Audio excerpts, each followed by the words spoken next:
Hello everybody, welcome back. I hope you've been enjoying the course so far, and we are going to continue with our second lecture.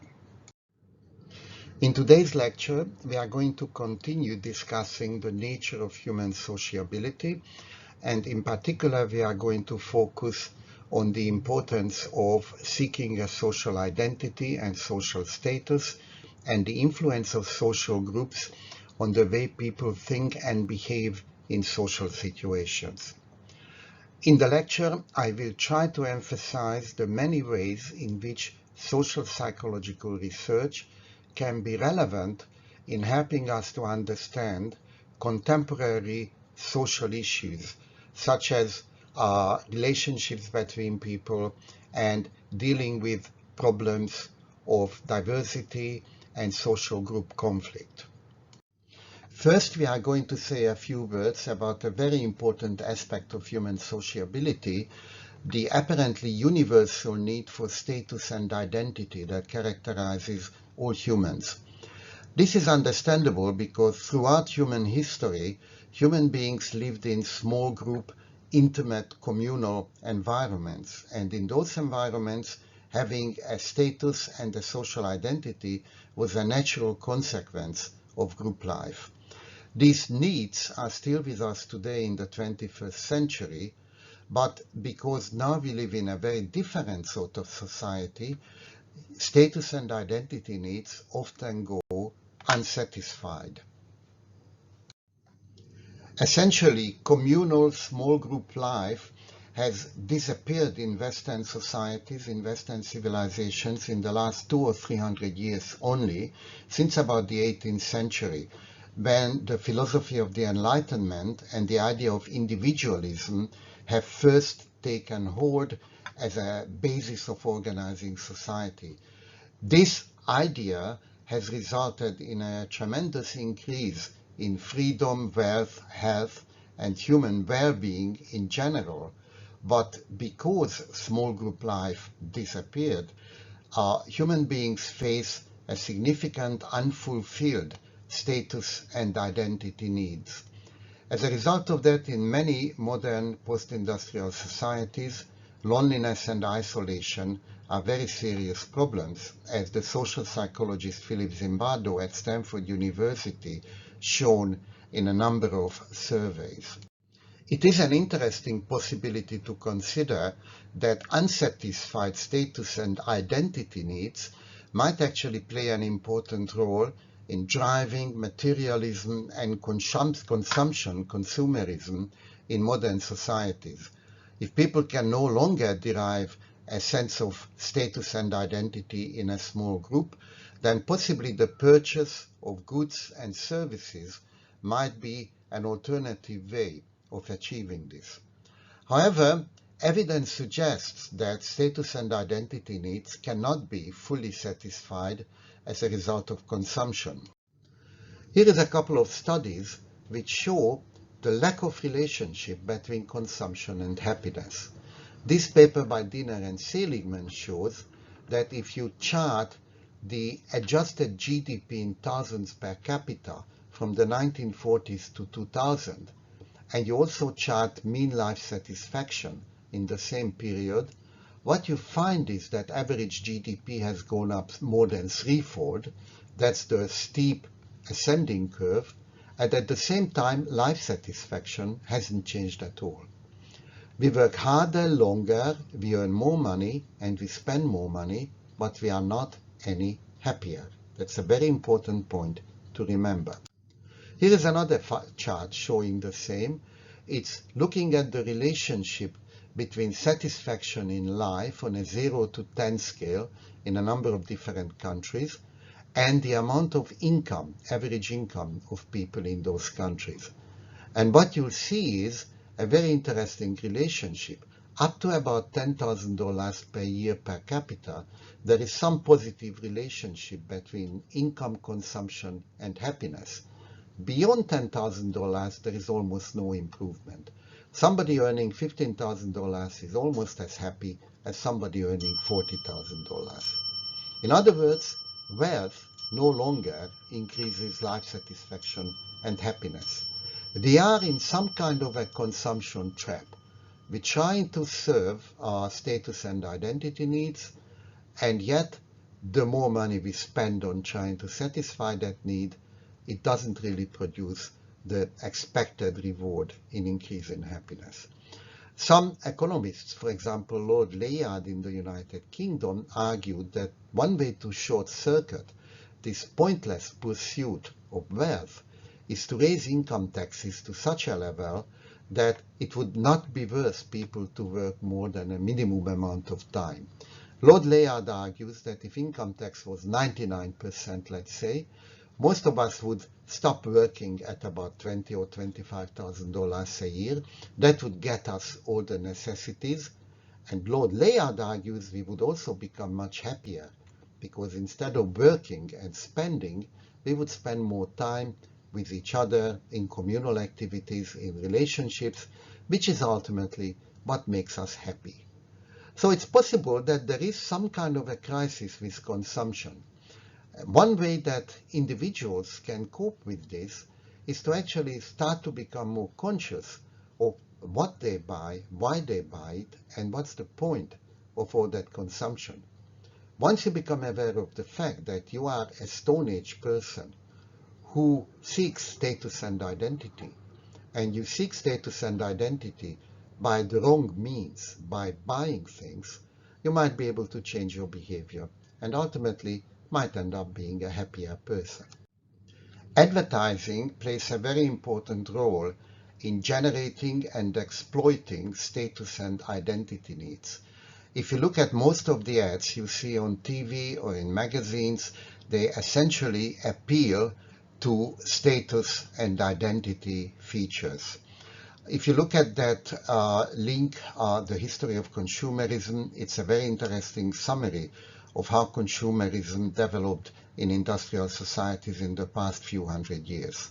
As we have seen before, buying things in order to satisfy status and identity needs ultimately doesn't work. And as Lord Layard suggested, perhaps the way to improve our well-being is to reduce consumption and increase the amount of time available for social connections. There are many examples of advertising appealing to status and identity needs. There are many brands like Nike, Apple Computers, most cosmetics, health foods, vitamin supplements that really offer a sense of identity more than an actual utility product. The role of brands is very important. You can see that you can sell a perfume with a name like Mercedes-Benz, even though this is a car manufacturer. Burberry, who is actually a manufacturer of raincoats in the 19th century, now puts its name on expensive watches. And you can buy a perfume named after Beyoncé, even though Beyoncé obviously has nothing to do with the manufacturing of perfumes. In all of these cases, what you are paying for is a piece of identity, a sense of status that comes from purchasing this particular product. If you want to avoid this, probably the best advice is that as a consumer, you should avoid all brands and to avoid anything that's being advertised. And to be rational, you should try to decide only on price and quality in determining what you buy. Bottled water is a typical identity product. A few decades ago, this market simply didn't exist. You could ask yourself, why should people buy a colorless, tasteless, transparent liquid that is actually freely available from every tap? Right now we have a situation that brands like Perrier, Evian, San Benedetto are being shipped to Australia in large quantities. What people buy is not so much the water, but the label and the name. Actually, it turns out that bottled water is much less healthy than tap water.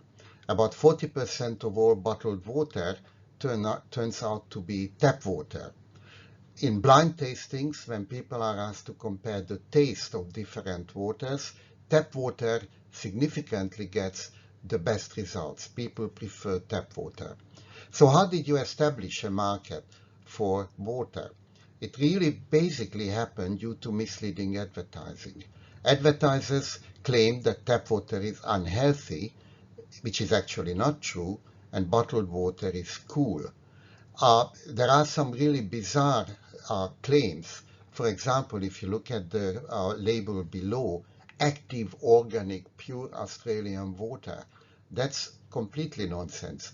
What is active water like, and how does it differ from non-active water? And water, of course, cannot be organic. Water is fundamentally an inorganic compound. So essentially, any claim, any label works as long as it satisfies some kind of a longing in the consumer to label themselves, to claim a particular status and identity. As we have seen, the tendency for human beings to seek status and identity in order to signal their belonging to a particular group is very powerful, and in the absence of meaningful communal groups, advertising and marketing can exploit this deeply felt human need for sociability. Human sociability is also deeply influenced by our membership in groups, the tendency to think, behave, and act in consensus with other group members. And we shall look at this aspect of human sociability next. The powerful influence of groups on human thinking and behavior has been dramatically illustrated in the experiments by Henri Tajfel, a British psychologist at the University of Bristol, who published a series of studies, the so-called minimal group experiments. These are experiments where the experimenter creates arbitrary, meaningless groups in terms of such transparently pointless divisions as one side of the lecture theatre is labeled Group A, the other side is Group B, or simply tossing a coin to decide who belongs to Group A or Group B. It's important to know that these groups are meaningless groups. They have no past, they have no future, people have no personal contact with each other, and they don't expect the group to continue into the future. When Tajfel then asks members of these arbitrary groups to make a simple decision, allocating rewards, it may be money or lottery tickets or movie tickets, to two individuals about whom they only know that one of them belongs to their own group and the other one belongs to the other group. In this kind of decision situation, Tajfel and many others since then documented a powerful and universal tendency for people to prefer their own group member to the other group, even though they don't know the person and the group is practically meaningless. In other words, given a chance, we tend to prefer our own group and will do whatever we can to put members of our own group into a better position than members of the other group. Tajfel suggests that one reason for this universal bias may be that this is one way that we can improve our social status and our identity. We all want to belong to high status groups, and so there is this spontaneous tendency to do whatever we can to improve the benefits flowing to our group as compared to the other group. In other words, it seems like groupishness, the tendency to prefer the in-group, is a universal evolutionary characteristic of human social nature. An implication of these findings is that whenever we divide people into groups, whenever we emphasize group differences, we're running a dangerous game because we know that human beings will automatically try to create differences between the in-group and the out-group in favor of the in-group. The experimental work reported by Tajfel is also confirmed by public opinion surveys suggesting that people are extremely likely to have negative attitudes towards outgroups, even if they have absolutely no information about them. There have been representative surveys reported in Europe which showed that when you ask people to indicate their evaluation of a non-existent group, they were called the pirates in that particular study, generally the attitudes were negative, even though this group just doesn't exist and people had absolutely no information about them. What these sorts of studies suggest is that emphasizing group identity, labeling people in terms of their group membership, is potentially dangerous because it can produce intergroup conflict. Groups also have a very important influence on the way people shape and develop their beliefs about the world. Groups consider it necessary that members have a similar idea and a similar representation of reality. Consensus is often more important than the accurate perception of reality. The reason why humans are capable of doing that is that we do suffer from a number of important cognitive shortcomings. The Dunning-Kruger effect is a very important such example. The Dunning-Kruger effect refers to the tendency that people simply do not realize their own cognitive shortcomings and often believe themselves to be experts in areas that they really don't know anything about. Dunning and Kruger did a whole range of experiments showing that people who are fundamentally badly informed, misguided, or utterly unknowledgeable nevertheless have a great deal of confidence in their ability to correctly assess reality. Another cognitive shortcoming which helps group consensus to be maintained is the confirmation bias. Most people are inclined to confirm information that affirms their existing views and to reject information which they find threatening. If you look at the brief video on Donald Trump, it's an excellent example of the Dunning-Kruger effect and the confirmation bias. Trump is on record of claiming to be a world expert on almost anything. So just watch this video. Groups then maintain a coherent worldview by suppressing dissent, by stopping people from believing or voicing views that the group doesn't approve of.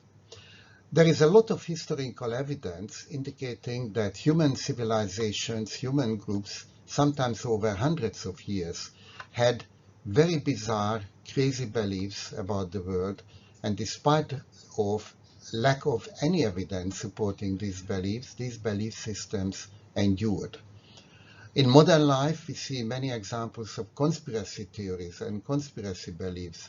People believe all kinds of crazy ideas about conspiracies. In the United States, many people who believe in the QAnon conspiracy believe that the world is run by a secret group of pedophiles who basically want to take over power, and that this group is led by Hillary Clinton. This seems completely nonsensical, but if you happen to belong to that group and this is the information you are exposed to, then it's very easy to take this to be reality. When you look at group beliefs over time, you can see that there is many examples of collective delusions, essentially crazy belief systems that groups, cultures, or civilizations maintained over long periods of time. In Western Europe, people believed in witchcraft for a very long time. Many American cultures have practiced human sacrifice as part of their religious rituals. In Europe, religious wars between Catholics and Reformed churches lasted for many decades. Humans are quite capable of believing in utopistic ideologies, promising a better future at the cost of current sacrifice and suffering. Fascism and Marxism are good examples of such utopistic ideologies. Personality cults, placing your faith and trust in a particular leader, is also a recurring feature of human civilization. In the last 100 years, Hitler, Mao, Stalin, Castro are examples of such cults of personality. Even though group beliefs are often unreasonable and delusional, they can still serve the purpose of integrating a group and helping the group to establish a common sense of identity. The purpose of these shared beliefs is then largely to affirm the unique status and identity of a particular group. This kind of tribal cognition has been described as groupthink by the social psychologist Irving Janis, who argued that groups who have a very strong sense of need for maintaining an identity tend to be characterized by an illusion of invulnerability, collective rationalization, believing in the inherent superiority and morality of the group, a tendency to stereotype out groups, to put pressure on dissenters, individual members exercising self-censorship, and a kind of an illusion of unanimity that everybody thinks the same way. Groupthink occurs when consensus is more important than reality. In that kind of situation, people ignore disconfirming information, they suppress dissent, they insist that everybody must think alike, and some individuals take on the role of becoming mind guards. These are individuals who filter information, control dissent, and contradict any information that is not the same as what the group already believes. You see a lot of these mechanisms at play in internet opinion bubbles. If people listen to the same information that people like them already believe, then you can very easily develop a quite unrealistic perception of the world in various internet groups or web groups. As the illustration shows, when all think alike, then basically no one is thinking. Such consensual group-based delusions, as we have seen, are common in history and common in many human groups. They tend to foster group identity and give people a sense of certainty and simplicity. They tend to be simple rather than complex or sophisticated explanations. Group thinking is fundamentally different from open, rational thinking and inconsistent with principles of free speech and respect for the truth. Absolutist thinking is by definition unhealthy because it misrepresents the true complexity and nature of reality. There are many examples of groups resisting information that might contradict or challenge their existing beliefs. We might describe it as protecting the tribal mind. This can happen by taking offense at somebody having an opinion that you don't agree with, virtue signaling, when individuals go out of their way to affirm the common beliefs of the particular group. Attempts at speech control occur sometimes when groups insist that anybody voicing an opinion they don't approve of should not be listened to and should be suppressed. Attempts to regulate language, to change thinking in the direction of a particular accepted belief system is actually quite common even in modern society, where various groups seek to determine the kind of words, the kind of language you can use to express and communicate ideas. Here is a concrete example of how group thinking can simplify and misrepresent very complex reality. As you know, bushfires are a common occurrence in Australia, and there were very serious ones recently. Bushfires, like any other natural phenomenon, are caused by many complex causes. Global warming, arsonists, insufficient black burning, insufficient preparation, coincidental weather patterns, and all of the ones above in some unpredictable and complex combination are part of the explanation. And yet when you ask people what caused the bushfires, you typically get very simple-minded answers. Some people say global warming and they accept that as the sole cause. Other people might say arsonists and they don't go any further.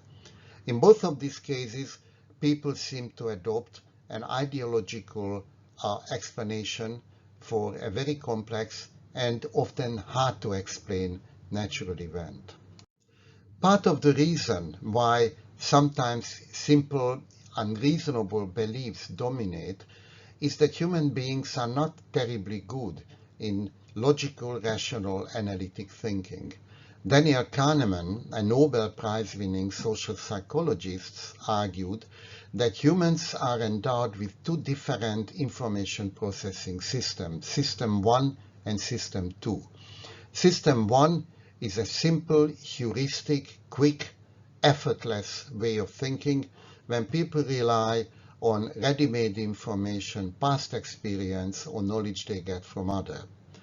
System 2 is effortful, slow, analytic, and systematic, and requires the careful inspection and evaluation of the actual evidence. A lot of human gullibility and group delusions occur because human beings are inclined to adopt System 1 thinking rather than System 2 thinking, taking the easy road out and accepting ready-made opinions rather than carefully evaluating the evidence. There are many examples of false beliefs today. Homeopathy, some people believe in crystals, some people believe in miracle cures, or Chinese medicine, none of which have any evidence to support them. But if you rely on System 1 thinking, this could become believable alternatives in a particular group or subculture. Another interesting example is that humans tend to see meaning in even meaningless information. If you click on the link on this slide, the Derek Chopra bullshit generator, this is an internet program that randomly puts together words to sound like wise sayings of Derek Chopra, the guru. Actually, the words are generated randomly by the computer. And what you will find is that however random the words, reading them, you will get the illusion that perhaps there is some deep meaning here that you might have missed. So the human brain is essentially evolved in such a way that we have an inclination to believe simplistic information and tend not to always employ analytical, systematic thinking to evaluate reality. Groups are capable of reinforcing and creating sometimes absurd belief systems. Conspiracy theories are a good example of that. These are essentially consensual group delusions which nowadays are reinforced by internet group bubbles where like-minded people share information with each other and so create an alternative reality. One of the best known conspiracy theories in recent times has been the QAnon conspiracy.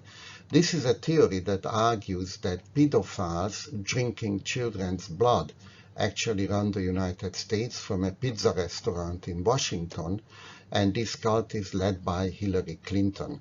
You might think this is a completely crazy set of ideas, but in fact, hundreds of thousands, if not millions of people believe it and take it as the guiding light in their political perception. That kind of group-based influence in political movements can often take extreme forms and result in totalitarian political systems which embody extremes of group control. Similar things also occur in cults, religions, and sects, but it's basically totalitarian political movements and parties which represent these extremes of group control best. As I mentioned, fascism, Marxism, communism are all examples of that kind of tribal ideologies. Currently, the Chinese Communist Party is running concentration camps in order to change the views of oppressed minorities.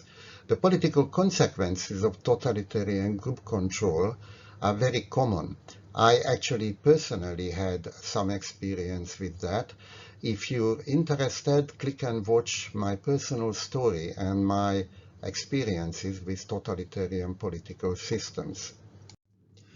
The tendency to be influenced by groups and group ideologies is actually very important in everyday public life as well. Essentially, public ideals are informed by two conflicting sets of ideologies, individualist and collectivist ways of thinking. Individualism is the idea that all human beings are equal, we all belong to a single group, Homo sapiens, and our rights and obligations are the same for everybody. This is the model that was developed during the Enlightenment, and it embodies the liberal values of many Western civilizations. According to this view, we focus on universal human rights. We believe that all humans belong to a single group. When we seek justice for individuals, and most human rights laws embody these principles. However, there is also an alternative, a collectivist, more archaic vision of the human condition, which sees human beings as divided into different identity groups, and it seeks to determine rights and justice in terms of group identity. In contemporary public life, it's identity politics that embodies this view of the world, and it argues that when we seek justice and equality, we have to think about groups and not individuals. Focus on identity groups emphasizes the need to get justice for different groups rather than unique individuals. Ideologies such as multiculturalism or gender ideology emphasize the importance of the identity group to which an individual belongs. The source of these ideas can be found in collectivist ideologies, for example, Marxism, and the idea is that to improve the human condition, groups have to fight against other groups in order to achieve the justice and equality that they desire. The problem with collectivist ideologies is that the number of identity groups to which humans can belong is potentially unlimited. We all belong to many different groups, by sex, by race, by ethnicity, by religion, and so on. And if we're going to classify people into different groups, then necessarily we are using and affirming group stereotypes, which, as we know, can be potentially dangerous. By dividing people into different opposing groups, we are creating the possibility of group conflict. This is in direct contrast with the individualist approach, which emphasizes individual human rights.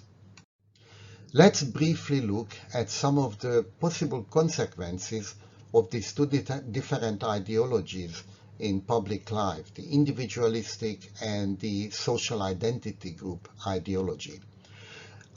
Martin Luther King, the famous campaigner for human rights in the United States, is a perfect example of a universalist who believes in individual universal human rights.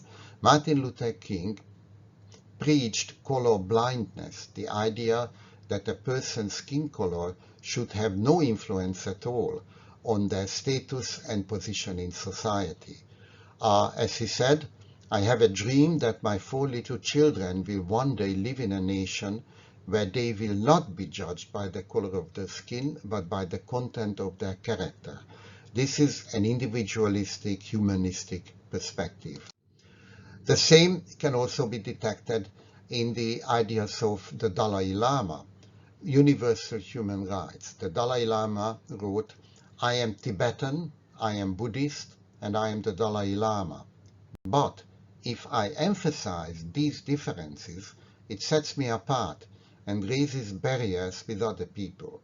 What we need to do is to pay more attention to the ways in which we are the same as other people rather than different."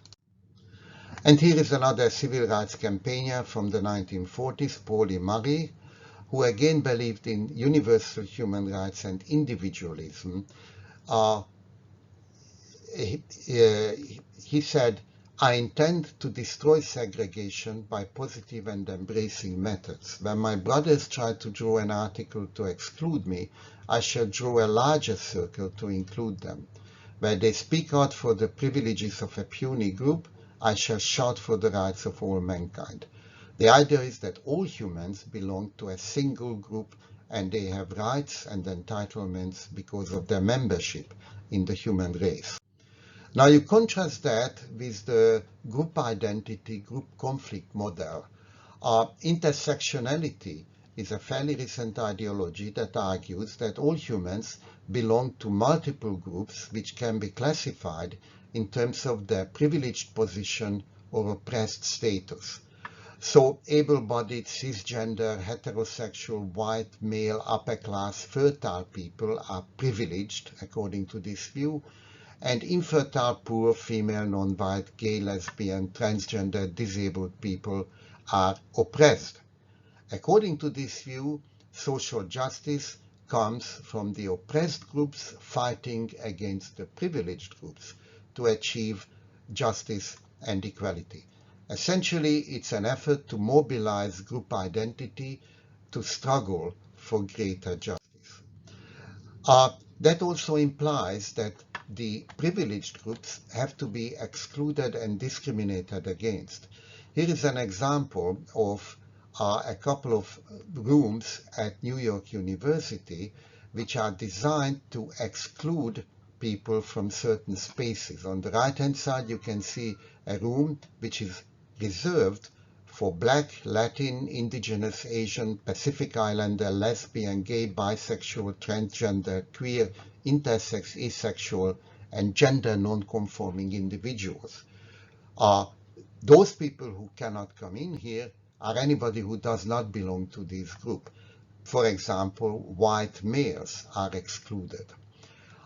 This kind of ideology produces group conflict and ultimately group hatred.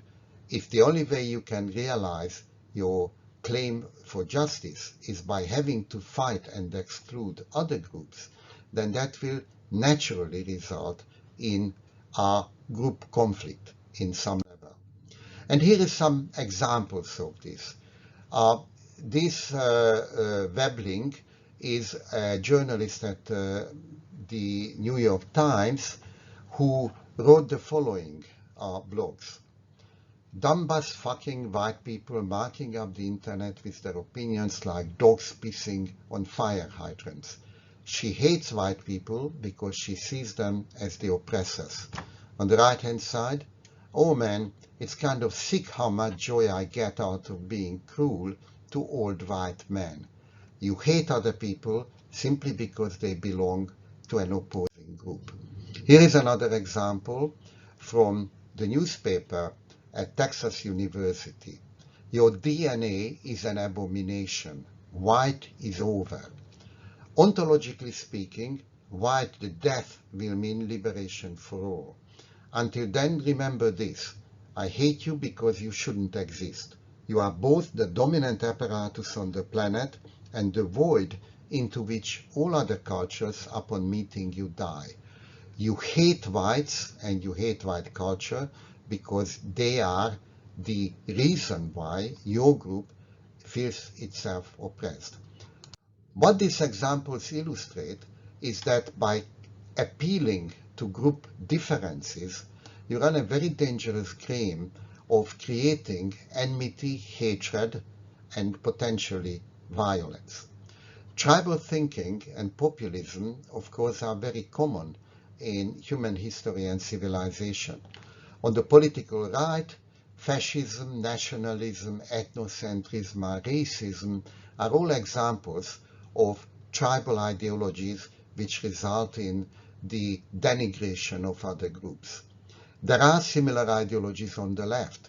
Marxism, identity politics, wokeism, cancel culture, political correctness are similarly designed to classify people into identity groups and then fight against those groups that are seen as oppressors or the reason for social injustice. These sorts of ideologies share interesting features. Close-mindedness, a sense of moral absolutism and righteousness, intolerance, and these are features which are totally in conflict with the traditional Enlightenment principles of rational and open debate, free exchange, and tolerance towards views and groups, even if you happen not to agree with them. Tribal thinking is increasingly common in modern political discourse. The partisan mind is characterized by a belief that your side is righteous and correct and that the other side is extremist and unacceptable. This sort of polarization has been well documented in political life, for example, in the United States. One study showed that partisan extremity is strongly related to reduced cognitive flexibility, both on the left and on the right of the political spectrum. In other words, the more convinced you are that your position is correct, the less flexible you become and the more simplistic your view of the world will turn out to be. The second study shows that partisans also overestimate the extremism of the other side on the political spectrum. If you adopt a tribal thinking, in a sense, you make the other side even more extreme, which is one way to prepare for battle. Liberal democracy, in contrast, is built on the exactly opposite assumption: the philosophy of freedom, the open exchange of ideas, and respect for the views of others, and respect for the possibility of exchanging information and benefiting from the information of the other side as well. Once a political culture becomes partisan and polarized, it becomes very much more difficult to reach any kind of pragmatic, reasonable consensus. Intolerance and tribal thinking, unfortunately, is also common on some university campuses. For example, in this study published in 2019, the researchers found that many students in Germany now actually favor restricting free speech, controlling what kind of opinions can be expressed on campus. There are powerful conformity pressures, and often if you don't like what somebody is saying, you take offense at divergent views and demand that those views should not be able to be voiced. It is interesting and somewhat surprising that left-leaning students seem to be less tolerant of free speech and more likely to demand suppressing views that they find unpalatable. Students on the right of the political spectrum in this study were found to be more likely to engage in self-censorship on issues to do with gender, immigration, or minorities. The tendency for universities to be hesitant about and insisting on free speech and in many cases adopting speech codes and various restrictive practices is of considerable concern, because unless there is a free exchange of opinions, as we have seen before, recognizing and understanding truth and reality will suffer. One common issue in contemporary public life is various attempts to protect the group mind by controlling language use. The use of speech codes, political correctness is manifest in some situations. Intolerance for alternative views can be quite common. As Roy Baumeister, a very famous social psychologist, said, attempts to suppress dissent is a clear sign that the dominant view is likely to be wrong. If you want to believe that your particular group ideas are correct, then the only way you can ascertain that is by listening to alternative views and arguing against them convincingly. Simply shutting up undesirable opinions is a very insufficient way of protecting the group mind. So, as we have seen, human beings are very strongly inclined to be influenced by the groups to which they belong, and we seem to be strongly predisposed to adopt group consensual ideas, sometimes delusions, even if they are incorrect, simply because they are the beliefs of the groups to which we belong to. In order to avoid that, it's important to emphasize the importance of viewpoint diversity or heterodoxy, the ability to listen to and pay attention to alternative, different views. Associating mainly with like-minded people is likely to make us more fallible and more likely to misrepresent truth. Our views must be tested against our sharpest critics if we want to truly believe them to be valid. So a better strategy is to cultivate viewpoint diversity. In arguing with people who take different views from your particular group, it's important to actually truly understand what the opposition is really saying. One strategy could be to restate your opponent's position to their satisfaction before making your own arguments. The link on these slides refers to a lecture by Jonathan Haidt, a social psychologist, who points out the dangers of intolerance and inability to listen to views which differ from your own. In summary then, in this lecture, we talked about social psychology and how social psychology is important for everyday life and understanding many everyday social processes. We also argued for a scientific approach to use systematic analytic thinking and scientific methods to understand human nature and human sociability. We saw repeatedly that human social behavior is fundamentally shaped by evolutionary and historical influences, and we contrasted traditional and current contemporary mass society. Traditional society was characterized by living in small communal face-to-face groups, whereas modern industrial mass society is characterized by a highly individualistic form of living where people no longer have access to small communal groups. Since humans are highly social creatures, these powerful evolutionary influences are continuing to have an influence on our behavior in modern societies. And we have seen some examples of that.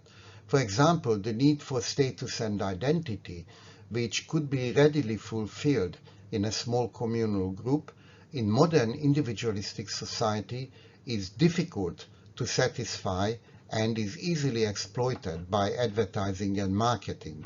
And this explains why so much consumerism is driven by the human need to signal status and identity.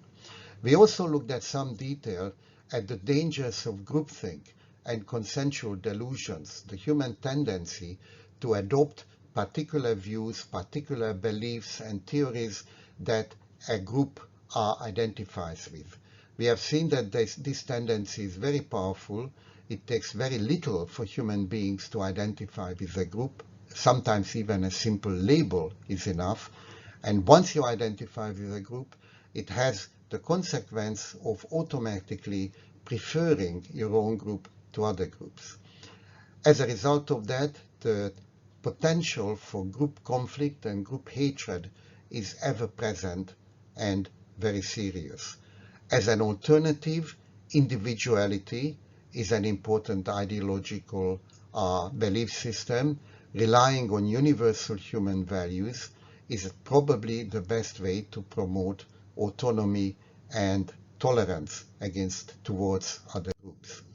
So the implications of what we discussed in this lecture is that social progress is possible, but we have to be very careful in relying on group ideologies to promote progress instead of rational discourse and the open consideration of all possible views.